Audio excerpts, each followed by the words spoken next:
আসসালামু আলাইকুম প্রিয় ফুটবল ফ্যান্স। পিএফএ এর বর্ষসেরা ফুটবলার অর্থাৎ PFA players of the year অ্যাওয়ার্ডটা পেয়েছেন এবারে ফিল ফোডেন। এই অ্যাওয়ার্ডটা পাওয়ার পথে তার সতীর্থ এর্লিং হল্যান্ড এবং রদ্রি, যারাও কিনা সুপার পারফরমেন্স করেছেন গত সিজনে, তাদেরকে কিন্তু তিনি রেসে পেছনে ফেলেছেন।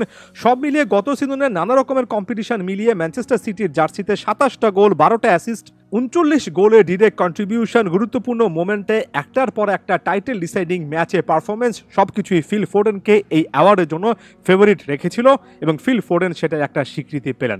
ইংলিশ প্রিমিয়ার লিগে 19টা গোল করেছেন, 8টা অ্যাসিস্ট করেছেন, তার 27টা সরাসরি গোল কন্ট্রিবিউশনের একটা বড় অংশ ওই সময়টাতে এসেছে যে সময়টাতে আসলে ইপিএল এর টাইটেলটা ধরে রাখার জন্য ম্যানচেস্টার সিটির পয়েন্ট একেবারে দরকারি ছিল, জয় একেবারে দরকার ছিল। আর এই সিচুয়েশনে পারফরমেন্স করেছেন বলেই একেবারে নিশ্চিতভাবেই ফিল ফোডেন এবারে পিএফ এর বর্ষসেরা ফুটবলার হলেন। এখন পিএফএ সম্পর্কে একটু বলে নিই। ফুল মিনিংটা হচ্ছে প্রফেশনাল ফুটবলার্স অ্যাসোসিয়েশন, অর্থাৎ পেশাদার ফুটবল খেলেন এমন ফুটবলারদের একটা অ্যাসোসিয়েশন, যেটা কিনা অনেক বছর ধরে এবং আরও নির্দিষ্ট করে বলতে গেলে 1973-74 সাল থেকে এই অ্যাওয়ার্ড অর্থাৎ বর্ষসেরা ফুটবলারের অ্যাওয়ার্ড, যারা বিশেষ করে ইংল্যান্ডে ফুটবল খেলেন, ইংল্যান্ডের বিভিন্ন পর্যায়ের ফুটবলার, তাদের মধ্য থেকে একজনকে বেস্ট প্লেয়ার হিসেবে সিলেক্ট করা হয়। এর আগের বছরটাতে এর্লিং হল্যান্ড এই অ্যাওয়ার্ডটা পেয়েছিলেন, তার আগের বছরে মোহাম্মদ সালাহ পেয়েছিলেন, তার আগের বছরে কেভিন ডি ব্রুইনে পেয়েছিলেন, এবার ফিল ফোডেন সেই অ্যাওয়ার্ডটা পেলেন।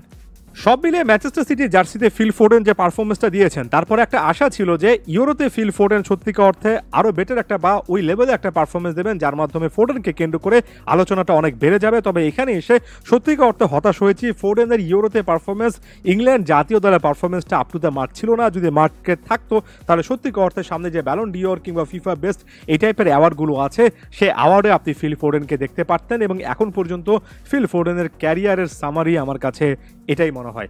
খুবই গিফটেড একজন ফুটবলার, এমন একজন ফুটবলার যিনি কিনা মাল্টিপল পজিশনে খেলতে পারেন।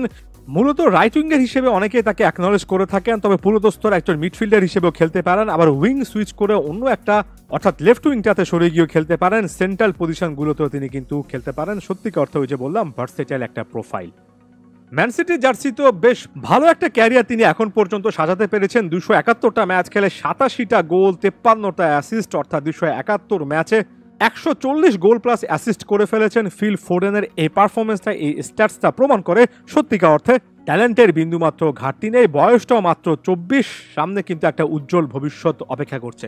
স্বাভাবিকভাবে আমরা যে অঞ্চলটাতে ফুটবল খেলা দেখি সেখানে খুব একটা বেশি আলোচিত হয়তো বা ফিল ফোডেন নন, তবে যারা সত্যিকার অর্থে ক্লাব ফুটবল বিশেষ করে ইপিএল এর ফুটবলের খোঁজ খবর রাখেন, তারা নিশ্চিত করে জানেন যে ফিল ফোডেনের গত সিজনের পারফরমেন্সটা আসলে কেমন ছিল।